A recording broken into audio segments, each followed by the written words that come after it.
आयुर्वेद मध्ये आपण नेहमी मित्रम आयुर्वेद मल्टी स्पेशालिटी क्लिनिक आणि पंचकर्म सेंटर शाहूपुरी कोल्हापूर येथून आयुर्वेदासाठी नेहमीच जनजागरण करत असतो.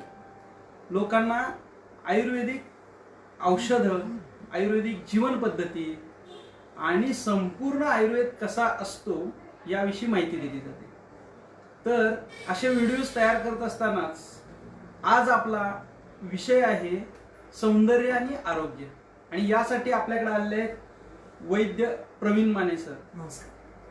तर आपण आज या विषयावर बोलत असताना सौंदर्य ही संकल्पना आत्ताचीच ह्या काळातलीच आहे का फार पुरातन काळापासून सौंदर्याविषयी लोक जागरूक होते आणि त्यासाठी काही केलं जात होतं का, हे आता आपण जाणून घेतलं पाहिजे.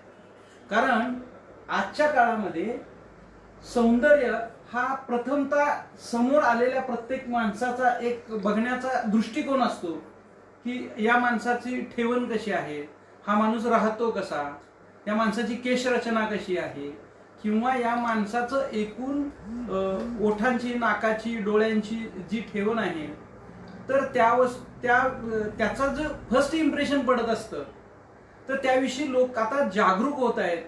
यासाठी काही व्हिडिओज बऱ्याच ठिकाणी केले जातात सौंदर्यासाठी, आणि तसंच काही ब्युटी पार्लर आणि अगदी पुरुषांच्यासाठी सुद्धा आता अलीकडं युनिसेक्स सलून चालू झालेले आहेत. तर यासाठी जागरूकता वाढली आहे का? पूर्वीच्या काळामध्ये आयुर्वेदामध्ये सुद्धा सौंदर्याचे काही निकष होते का, किंवा सौंदर्याविषयी काही गोष्टी केल्या जात होत्या का, हे खरं तर आम्हाला आज समजून घ्यायचं आहे. तर आपलं सौंदर्याची व्याख्या काय आहे, आपलं मत काय? महत्वाचं, आयुर्वेदामध्ये खूप मोठ्या प्रमाणावर आरोग्याची व्याख्या आलेली आहे आणि त्याच्याबरोबरच सौंदर्याची व्याख्या आलेली आहे. सौंदर्याची व्याख्या करताना आयुर्वेदानं असं सांगितलेलं आहे की समदोष समअग्नी समधातू मलक्रिया प्रसन्न आत्म इंद्रिय इथे आरोग्य दीयते. म्हणजे काय, तर तुमचे जर दोष व्यवस्थित असतील, मल जर तुमचे व्यवस्थित पास होत असतील, तुमचे धातू जर चांगले असतील आणि तुमचं प्रसन्न मन, इंद्रिय हे सर्व जर प्रसन्न असेल तरच तुम्ही आरोग्य असं म्हणलेलं आहे. आणि त्याच्यामध्ये मन हा जो काही मुद्दा येतो, त्यामध्ये जर तुमचं सौंदर्य जर चांगलं नसेल तर तुमचं मन दुःखी राहायला सुरुवात होते. ते असल्यामुळं आयुर्वेदानं खूप चांगल्या पद्धतीनं सौंदर्याबद्दल मार्गदर्शन केलेलं आहे.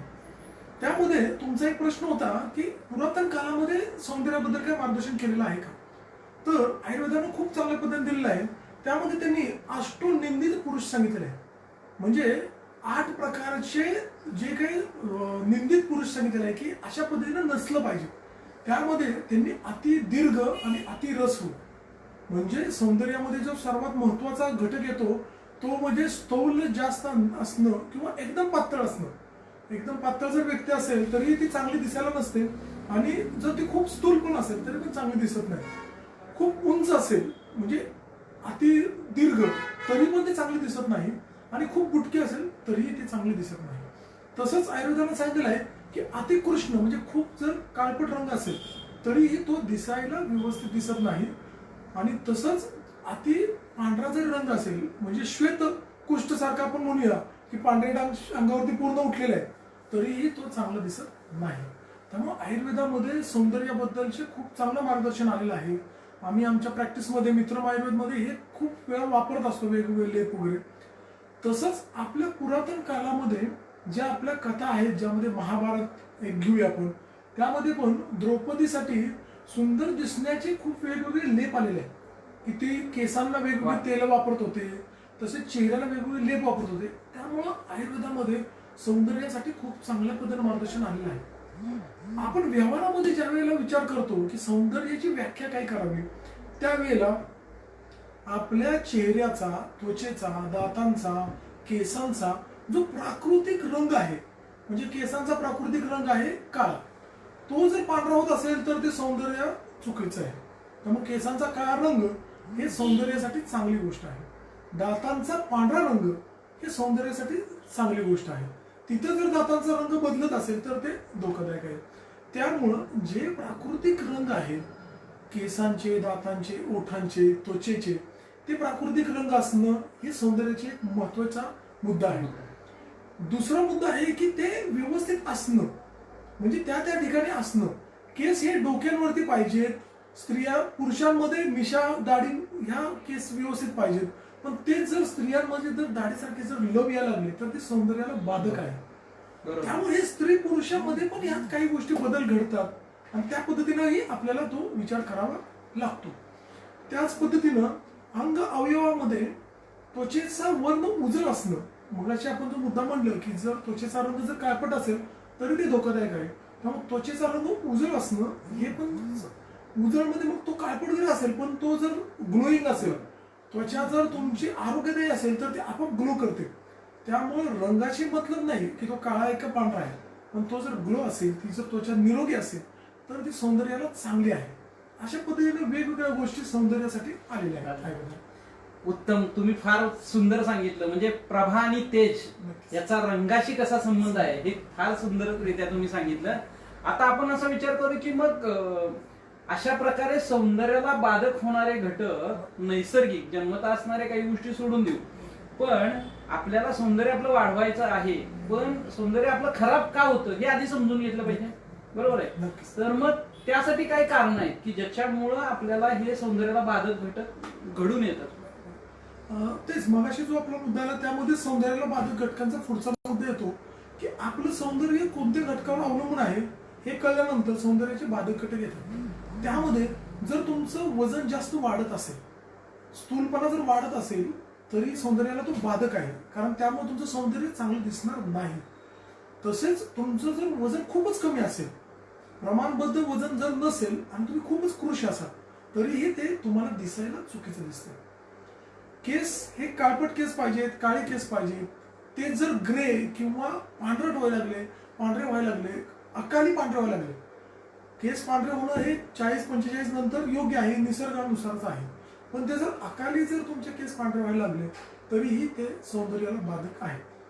त्याच पद्धतीने तुमचा वर्ण पण बदलत असेल तरीही ते सौंदर्याला बाधक आहे. चेहऱ्यावरती जर पूर्ण व्हायला लागले, चेहऱ्यावरती जर वांग यायला लागलं, पिंपल्स यायला लागले, चेहऱ्यावरती जर पस सारखे जर पदार्थ व्हायला लागले तर ते सौंदर्याला बाधक आहे. आणि त्याच्यानंतर ते काळे डाग पडतात, ते काळे डाग सौंदर्याला बाधक आहेत. त्यामुळे असे आजार होऊ नये म्हणून तुम्ही सतत स्वच्छता ठेवणं आणि सौंदर्य बिघडू नये ह्यासाठी प्रयत्न करणं हे फार गरजेचं आहे. चेहऱ्यावरती किंवा पूर्ण शरीरावरती सूज जर यायला लागली तरीही ती सौंदर्याला बाधक आहे. सूज मग ती कोणत्या आजारात आले तिकडे आपल्याला विचार करावा लागतो आणि मग ती सूज घालवावी लागते. त्याच पद्धतीनं डोळ्यांचे आजार म्हणजे अगदी पापण्यांवरती आम्ही खूप वेळा बघितलेलं की कोंडा जमतो किंवा काही लोकांचे पापणच गळून जातात किंवा भुवयांचे केस गळून जातात. डोळ्यांच्या आजारांमध्ये वेगवेगळ्या पद्धतीनं आरम येणं म्हणजे मांस वाढणं अशा पद्धतीनं पण किंवा डोळे लाल होणं अशा गोष्टी जरी झाल्या तरीही त्या सौंदर्याला बाधक होतात आणि मग ते विचित्र दिसायला लागतं. डोळ्यांच्या आसपास सूज येणं किंवा काय खूप महिलांच्या मध्ये डोळ्यांच्या खाली काळे वर्तुळ येतात, तेही अशक्तपणाचं लक्षण आणि सौंदर्याला बाधक असलेलंच गोष्ट आहे. त्यामध्ये खूप महत्वाचं एक सौंदर्याला बाधक गोष्ट सांगतो तुम्हाला, अनुभवही सांगतो त्याचा, की आयुर्वेद किती सौंदर्य परत आणू शकतो त्यामधला एक अनुभव सांगतो की नाकाचं सौंदर्यामध्ये खूप महत्व आहे. आपल्याला इतर वेळेला ते लक्षात येणार नाही, पण नाक जर वाकडं झालं किंवा नाकाचा जर आकार बदलला तर तो सौंदर्याला खूप बाधक ठरतो. त्याचं उदाहरण म्हणजे सर्दी हे एक खूप मोठं उदाहरण आहे. लोकांच्या मध्ये जर सर्दी ती साठायला लागली तर नाक वाकडं होतं आणि त्याचं नाकाचं हाड वाढतं. नाकाचं हाड वाढलं की नाक वाकडं होतं. त्याला आयुर्वेद खूप चांगल्या पद्धतीने रिझल्ट देतो आणि आपण सौंदर्यासाठी ट्रीटमेंट देत नव्हतो, आपण ट्रीटमेंट देत होतो मित्रम आयुर्वेदमध्ये सर्दीसाठी. पण त्यानं मला वमन घेतल्यानंतर सांगितलं की डॉक्टर मी आता दिसायला चांगलं झालं. तर ते दिसायला का चांगलं झालं, कारण त्यांची काही नाकामध्ये सर्दी साठलेली होती ती वमन आहे ह्या पंचकर्मामुळं ती पूर्ण निघून गेली आणि त्यामुळं नाकाचं आणि चेहऱ्याचं सौंदर्य चांगलं वाढलं. म्हणजे किती छोटा घटक आहे नाक ही गोष्ट आणि सर्दी हा छोटा आजार आहे, पण त्यानंही सौंदर्याला बाधक होऊ शकतं. त्यामुळं सौंदर्य जर टिकवायचं असेल तर आपल्याला या सर्व गोष्टींचा विचार करून आपल्याला पुढे जावं लागतं. हो, आता आपण फारच छान माहिती दिली याच्याबद्दल. कारण आपण नेहमी आयुर्वेदात पाहत असतो की कारण बघून, व्यक्तीचं वय बघून, त्याचं बल बघून आपण त्याच्यावर काम करत असतो. मग आपण इतर आजारात जसा विचार करतो, प्रकृती, बल, वय, काल, ऋतू, अग्नी, तर या पद्धतीनं ह्या सौंदर्याच्या चिकित्सेमध्ये काही म्हणजे भुकेविषयी म्हणजे अग्नीविषयी किंवा काही मानसभावांच्या विषयी आणखी कोणत्या कारणाविषयी तुम्हाला अशी काही कारणं सापडलीत का की ज्या कारणांच्यातनं हे उत्पन्न झालं आणि तुम्ही चांगली चिकित्सा दिली आणि त्यानंतर त्यातनं एखादा रुग्ण बाहेर आला, असा काही अनुभव आहे का आपला? नक्कीच. जसा आता सर्दीचा अनुभव सांगितला त्याच पद्धतीनं सौंदर्य बाधक घटकांचं मुख्य कारण जेव्हा आपण शोधायला जातो, कारण आयुर्वेदाची ट्रीटमेंटच अशी आहे की फक्त आजारावरती औषध न देता तो आजार का झाला ह्या काच्या कारणाकडे आपण जातो आणि ते कारण शोधून त्या कारणावर जर औषध दिलं तर आजार पूर्ण बरा व्हायला फार मदत होते आणि त्यानंतर तो आजार परत परत होत नाही. हा परत परत न होण्यासाठीच लोकांना आपण म्हणतो की तुम्ही मित्र आयुर्वेदमध्ये येऊन आयुर्वेदिक ट्रीटमेंट घ्या. तर सौंदर्याच्या बाधक घटकांमध्ये ज्यावेळेला आपण विचार करतो त्यावेळेला त्याची कारण शोधताना आम्हाला सर्वात महत्वाचं कारण जे सापडलं ते म्हणजे अति खाणं किंवा अति वेगवेगळ्या गोष्टी घेऊन अति शरीराचं पोषण झाल्यामुळं सौंदर्याची बाधक झाली. कारण तुम्ही बघा, कितीही गुडगुडीत बाळ असेल तरीही त्याचं वजन जर वाढलं तर त्याचं सौंदर्य बिघडतं. कुठलीही गोष्ट जर त्या त्या वेळेला व्यवस्थित जर असेल, सुगठितपणा जर असेल शरीरामध्ये तर त्याचं सौंदर्य चांगलं दिसतं. आणि अतिसंतर्पण, अतिपोषणामुळं सर्वात जास्त आजार होतात. तुम्ही बघा, बेर, पाणीपुरी, पावभाजी, बाहेरचे पदार्थ खाणे, अति तेलकट पदार्थ खाणे, भजी खाणे, ह्या गोष्टींमुळं आपल्या शरीरामध्ये आपलं पोषण जास्त होतं आणि अतिपोषण झाल्यामुळं आपलं वजन वाढतं. त्यानं आपली बल आणि प्रवाहानी होते.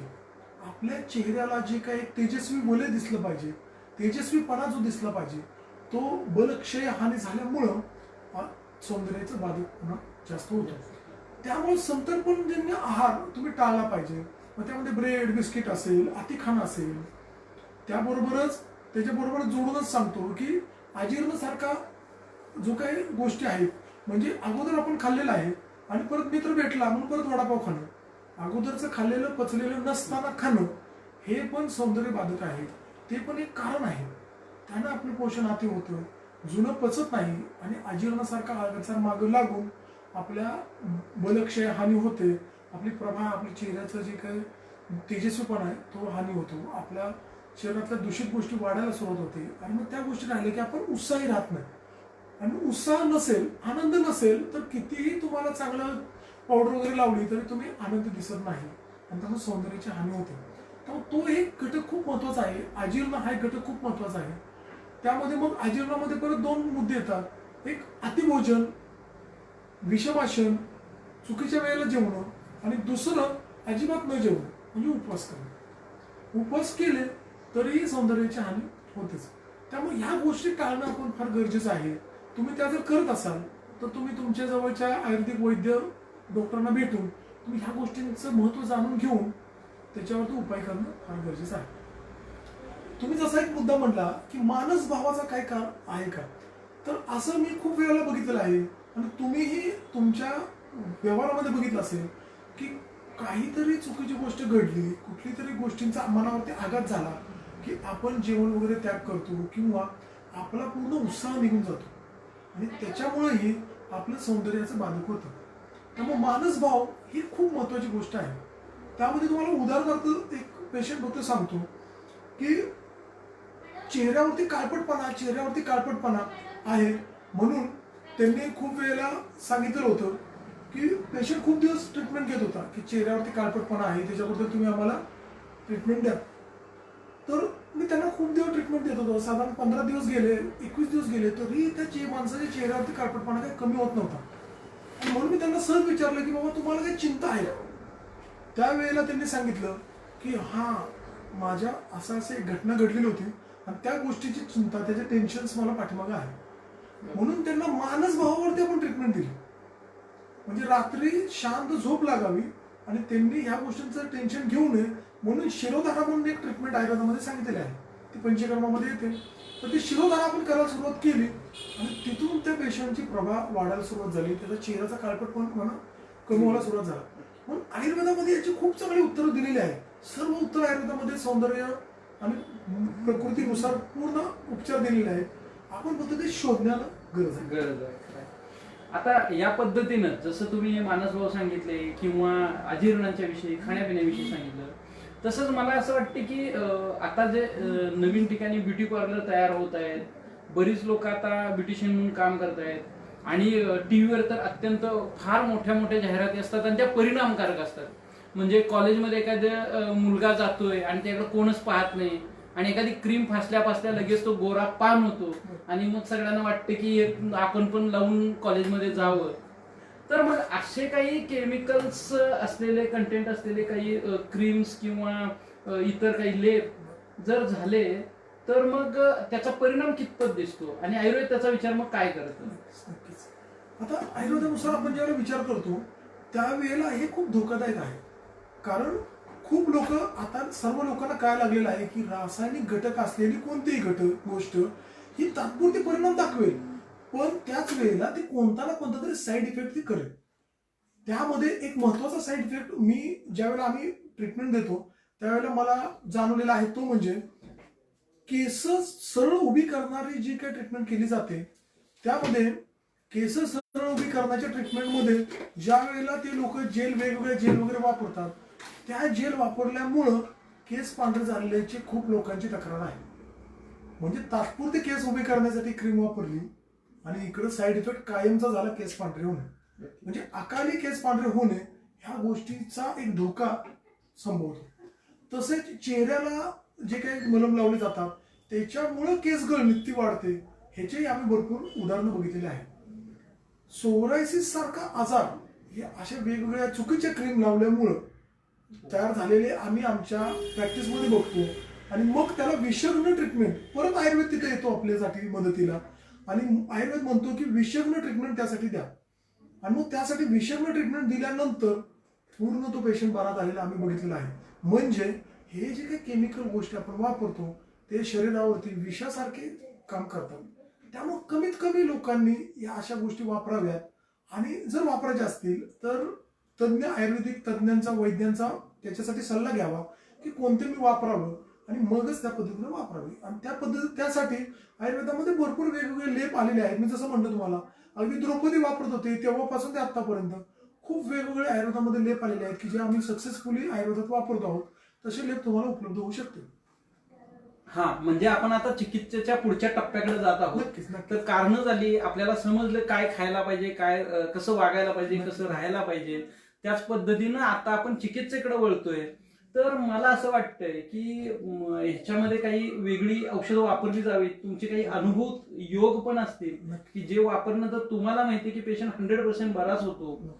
तर अशा काही गोष्टी आहेत का की ज्या तुम्ही आयुर्वेद चिकित्सेमध्ये वापरू शकता? नक्कीच. आयुर्वेदानं खूप मोठं भांडार आपल्यासाठी ओपन करून ठेवलेलं आहे की आयुर्वेदामध्ये खूप चांगल्या चांगल्या गोष्टी. अगदी आता कोरोना काळामध्ये पण आपण बघितलं की मित्रम पूर्ण 9 महिने पूर्णपणे कोरोनाच्या पेशंटला ट्रीटमेंट देत होते आणि 400च्या आसपास आपले रुग्ण पूर्ण बरे झालेले आहेत. तर अशा पद्धतीने करत असताना सौंदर्यासाठी पण आयुर्वेदानं खूप चांगलं मार्गदर्शन केलेलंच आहे. त्यामध्ये आयुर्वेद म्हणतं की प्रत्येकाच्या प्रकृतीनुसार महत्वाचा विचार जो आयुर्वेदानं मांडला. आपण कोणतेही क्रीम आणतो बाजारामधनं आणि लावतो, आपण आपल्या प्रकृतीचा विचारच करत नाही. पण आयुर्वेदानं वात, पित्त, कफ अशा 3 आणि त्या 3चे परत वेगवेगळे एकत्र कॉम्बिनेशन, अशा पद्धतीनं वेगवेगळ्या प्रत्येकाची प्रकृती वेगवेगळी असू शकते. या सर्वांचा विचार करून आयुर्वेदानं वेगवेगळे औषधं सांगितलेले आहेत. त्यामुळं आयुर्वेदिक ट्रीटमेंट घेत असताना कोणतं तरी क्रीम माझ्या मित्रानं लावलं म्हणून मी पण लावतो असं चालत नाही. तज्ज्ञ वैद्यांचा तिथं सल्ला घेऊनच तुम्हाला ते औषध वापरावं लागतं. आणि आयुर्वेदानं अशी खूप औषधं सांगितलेली आहेत की ज्याचे लगेच रिझल्ट येतात. की जे आम्ही आता मंजिष्ठाचे तेल सारखे तेल वापरतोय, कुंकुमाचे तेल तर सर्वांना माहित आहे, पण ते कुंकुम जर ओरिजिनल असेल तर त्याचे रिझल्ट अफलातून येतात. फक्त कुंकुम म्हणजे केशर, ते ओरिजिनल तुम्हाला मिळालं पाहिजे आणि ते तज्ज्ञ वैद्यांच्याकडे त्याची औषधं तयार आहेत ते तुम्हाला मिळू शकतात. तर त्याचे लेप आहेत, काही मंजिष्ठाचे लेप आहेत, वेगवेगळे दशांग लेप सारखे आपण लेप वापरतो. तर वेगवेगळे लेप आपण वापरून तुम्हाला खूप चांगले रिझल्ट मिळू शकतात. त्याच्यामध्ये आयुर्वेद म्हणतं की प्रकृतीनुसार ते लेप वापरा. दुसरा आयुर्वेदाचा मुख्य मुद्दा आहे तो म्हणजे वर्णलेप लावणं हे एक वेळ थोड्या दिवसांसाठी योग्य आहे. पण त्या व्यक्तीचा मुळातून आजार जर बरा करायचा असेल तर त्या व्यक्तीचं अग्नीचं रक्षण म्हणजे त्याचा जो काही पचनशक्ती आहे ती पचनशक्तीचं रक्षण करणं फार गरजेचं आहे. आणि ती रक्षण करण्यासाठी आयुर्वेदानं खूप चांगल्या पद्धतीनं ट्रीटमेंट सांगितलेले आहेत आणि त्या ट्रीटमेंट करून त्या व्यक्तीचं अग्नीचं रक्षण करणं फार गरजेचं आहे. कारण अग्नीच पुढे तेज, प्रभा, वर्ण हे सर्व देणारे आहे. त्यामुळे अग्नी जर चांगला असेल तर त्या व्यक्तीचं तेज चांगलं वाढतं, प्रभा चांगली वाढते, वर्ण चांगला अगदी उजळून येतो. त्यामुळे अग्नीचं रक्षण करणं गरजेचं आहे. छान माहिती सांगितली सर. आता आपल्याला पुढचा शेवटचा टप्पा पाहूया आपण की यामध्ये आपण गोष्टी म्हणजे ज्या काही औषधं पोटातनं द्यायची आहेत, लेप करायचे त्याच्याविषयी बोलणं झालं. पण शरीर शुद्धी करून मला दोष बाहेरच टाकायचे आहेत तर त्यासाठी पंचकर्माचा यात काही वापर होतो का? नक्कीच. तसं म्हणलं तर सौंदर्याबद्दल, उपचाराबद्दल बोलायचं म्हणलं तर खूप आहे. आणि आपण पुढच्या लाईव्ह मध्ये परत आता एक एक मुद्दा घेत बोलणार आहोत. म्हणजे परत केसांचं सौंदर्य असेल, चेहऱ्यांचं सौंदर्य असेल आणि त्याचे प्रत्येकाचे उपचार कसे कोणकोणते केले जातात तर हे घेत घेत आपण करणार आहोतच. पण आता आपण पंचकर्माबद्दल बोलूया थोडक्यात. तर आयुर्वेदाने जे सांगितले आहेत की वमन, विरेचन, बस्ती, रक्तमोक्षण, नस्य, शिरोधारा हे जे सर्व पंचकर्म आहेत ह्याचा सौंदर्याच्या चांगल्या वृद्धीसाठी खूपच चांगला उपयोग होतो. आणि हे आम्ही डे टू डे प्रॅक्टिसमध्ये खूप चांगल्या पद्धतीनं बघतोय. त्यामध्ये वमन जर केलं तर चेहऱ्याचा वर्ण उजळायला खूपच मदत होते. शरीरातला दूषित कफ निघून गेल्यामुळं जे काही शरीरातलं दूषित जे अंग वाढलेलं आहे किंवा चुकीची सूज वाढलेली आहे, जे मी मगाशी म्हणलो की नाकाची सूज वाढलेली आहे, जे चेहऱ्याचं सौंदर्य बिघडलेलं आहे, चुकीचं संतर्पण झालेलं आहे म्हणजे उगाचच वजन वाढलेलं आहे, हे सर्व कमी व्हायला, वजन कमी करण्यासाठी वमन हे खूप चांगलं उपयोगी पडणारं पंचकर्म आहे. त्यामुळे ज्यावेळी तुमचं वजन कमी होतं, तुमचा सुगठितपणा चांगला व्हायला सुरुवात होतोय, त्यावेळेला तुमचं सौंदर्य चांगलं दिसतंच. विरेचनामध्ये तुमचे जे काही चुकीचं पित्त वाढून जे काही तुमची प्रभा बदललेली आहे, तुमचं तेज बदललेलं आहे, ते तेज परत चांगलं व्हायला मदत होते. त्यामुळं चुकीचं पित्त रक्तातलं जे वाढलेलं आहे, शरीरातलं जे चुकीचं पित्त वाढलेलं आहे, ज्याच्यामुळं कुष्ठासारखे आजार झालेले आहेत, पूर्ण अंगावरती त्वचारोग झालेले आहेत, त्या त्वचारोगामुळे सौंदर्य बिघडलेलं आहे. त्यामध्ये आपण त्या व्यक्तीचं विरेचन करून घेतो आणि विरेचन केलं तर त्याचेही खूप चांगले रिझल्ट आपल्याला मिळतात. दूषित पित्त शरीराच्या बाहेर पडल्यामुळं तुमचं त्वचेचा वर्ण परत यायला मदत होते आणि अजून चांगला फायदा होतो. नस्य सारखी आपल्याकडे ट्रीटमेंट आहे पंचकर्माची की नस्य केल्यामुळं पण तुमचा कॉन्फिडन्स चांगला वाढतो, तुमची बुद्धी चांगली वाढते, तुमची प्रभा, तेज, वर्ण चांगलं वाढतं आणि सौंदर्य चांगलं दिसायला. केस पांढरे होत असतील तर त्याच्यामध्येही त्यांनी नस्य सांगितलेलं आहे, जे पुढे येणार आहे पुढच्या लाईव्ह मध्ये, की केसांचा वर्ण चांगला व्हावा, केसांचा परत काळा कलर यावा म्हणून त्यांनी काही नस्य सांगितलेले आहेत. तर वृक्ष केसांसाठी त्यांनी काही नस्य सांगितलेले आहेत. असं खूप वेगवेगळ्या पद्धतीने आयुर्वेदानं मार्गदर्शन केलेलं आहे आणि ते आपण सांगणार आहोत. तसं नस्य करून तुम्ही जर घेतलं तरीही तुम्हाला केसांचा वर्ण, सौंदर्य वाढायला अजून मदत होते. बस्तीसारखे तर खूप चांगले पंचकर्म आयुर्वेदामध्ये आहे की जे शरीरातल्या सर्व दूषित गोष्टी काढून टाकतं आणि नवीन चांगल्या गोष्टी देतं. अशा दोन्ही पद्धतीनं आपलं सौंदर्य वाढवण्यासाठी दूषित गोष्टी बाहेर काढणं आणि नवीन चांगल्या गोष्टी स्वीकारणं अशी बस्ती चांगली काम करते. रक्तमोक्षण म्हणजे तुम्ही ऐकलं असेल लीच थेरपी. तर ठराविक ठिकाणचं लगेच दूषित रक्त काढून चेहऱ्यावरचे पिंपल्स कमी करण्यासाठी, चेहऱ्यावरती जे मोठे मोठे पिंपल्स येतात त्या दूषित गोष्टी काढून टाकण्यासाठी आणि चेहऱ्याचे खड्डे भरण्यासाठी. म्हणजे विचार करा, दूषित गोष्टी काढून टाकायच्या आणि चेहऱ्याचे खड्डे परत भरायचे. या दोन्ही गोष्टींसाठी लीच थेरपी आम्ही खूप मोठ्या प्रमाणावर इथं वापरतोय आणि त्याचे रिझल्ट आपल्यातून मिळतात. त्यामुळे सौंदर्य वाढीसाठी पंचकर्म हे खूप चांगली गोष्ट आहे. शेवटचं सांगतो, पण याच्या परत आपले लाईव्ह येणारच आहेत. पण शिरोधारा हे जसं आपण शारीरिक भाव बघतोय तसं मानसिक भाव पण सौंदर्यासाठी खूप महत्वाचे आहेत. आणि मानसिक भाव जर चांगले करायचे असतील तर शिरोधारा करून घेणं फार गरजेचं आहे. त्यामुळे शिरोधारा केले की मन चांगलं होतं आणि खूप चांगला फायदा होतो. त्यामुळे या सर्व गोष्टी पंचकर्म करून घेऊन आपलं सौंदर्य चांगलं बनवा आणि तसंच आयुर्वेदिक ट्रीटमेंट वापरायला सुरुवात करा. तुम्ही वापरली तर तुम्हाला लक्षात येणार की आयुर्वेदिक ट्रीटमेंट किती उपयोगी पडते ते. फार छान माहिती दिली सर आज आपण, आणि आयुर्वेदाविषयी आणि सौंदर्याविषयी खूप चांगली माहिती दिली. जसं जरी हे सौंदर्याविषयी सगळं सांगितलं असलं तरी तुकाराम महाराजांनी जे सांगितलंय ते मात्र नेहमी मनात असायला पाहिजे. ऊस डोंगा परी रस नाही डोंगा, का भुललिया वरलया रंगा. या पद्धतीने विचार तर करायचाच आहे, पण आपला आत्मविश्वास जर चांगला असेल, तुम्ही कुठलाही महापुरुष जर पाहिला तर त्यांच्या चेहऱ्यावर तेज किंवा प्रभा जर जास्त दिसते, याचं खरं कारण काय असेल तर तो आत्मविश्वास. आणि हा आत्मविश्वास ज्याच्या जवळ आहे त्याला कोणते आजारही होत नाहीत आणि त्याचं सौंदर्यही खुलून दिसत असतं. तर असं हे सौंदर्य सर्वांनी टिकवण्यासाठी आणि आपलं आरोग्य सुद्धा टिकवण्यासाठी नेहमीच मित्रम आयुर्वेद तर्फे जे काही व्हिडिओ येत असतात ते पहा, सबस्क्राईब करा चॅनेल आमचं आणि बेल आयकॉन दाबा. धन्यवाद.